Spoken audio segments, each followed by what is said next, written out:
Saudara, kasus harian COVID-19 di Indonesia terus meningkat dalam sepekan terakhir. Pada Sabtu 15 Januari 2022, kasus harian COVID-19 di Indonesia kembali menyentuh angka 1.054 kasus. Pemerintah memprediksi puncak kasus penularan varian Omikron bakal terjadi pada pertengahan Februari hingga awal Maret. Lonjakan kasus COVID-19 di tanah air akibat penularan varian Omikron sudah di depan mata. Usai menggelar ratas evaluasi PPKM yang dipimpin Presiden Minggu siang, pemerintah pun kembali mengubah evaluasi PPKM dari yang sebelumnya dilakukan per 2 pekan menjadi setiap pekan.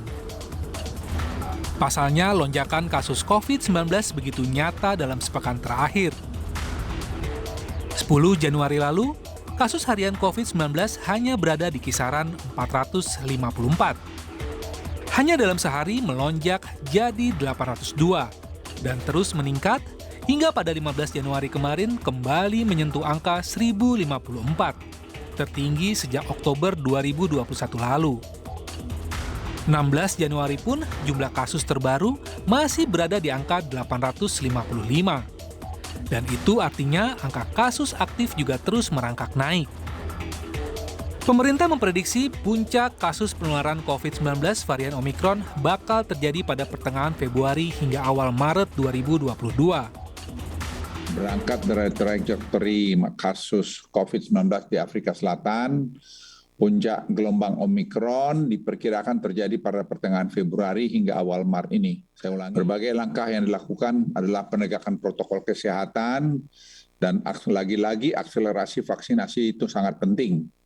Dan pengetatan mobilitas akan kita menjadikan opsi terakhir untuk dilakukan. Tapi kami menghimbau kalau di kantor tidak perlu 100%, ya tidak usah 100% yang hadir. Jadi diatur saja, melihat situasinya.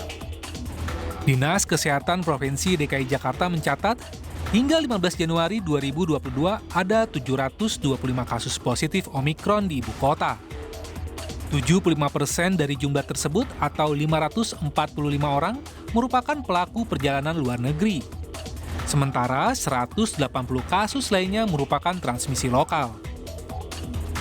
Menteri Kesehatan Budi Gunadi Sadikin mengatakan bahwa DKI Jakarta bakal menjadi medan perang pertama Indonesia melawan COVID-19 varian Omikron. Bahwa sebagian besar, lebih dari 90% memang transmisi lokal itu terjadi di DKI Jakarta. Jadi kita memang harus mempersiapkan khusus DKI Jakarta sebagai medan perang pertama menghadapi Omikron ini. Dan kita harus memastikan kita bisa menangani perang menghadapi Omikron di DKI Jakarta. Untuk itu, pemerintah meminta kepada seluruh pihak agar bersiap mengantisipasi lonjakan kasus ini. Meski demikian, pemerintah mengimbau kepada masyarakat agar tidak perlu merasa panik.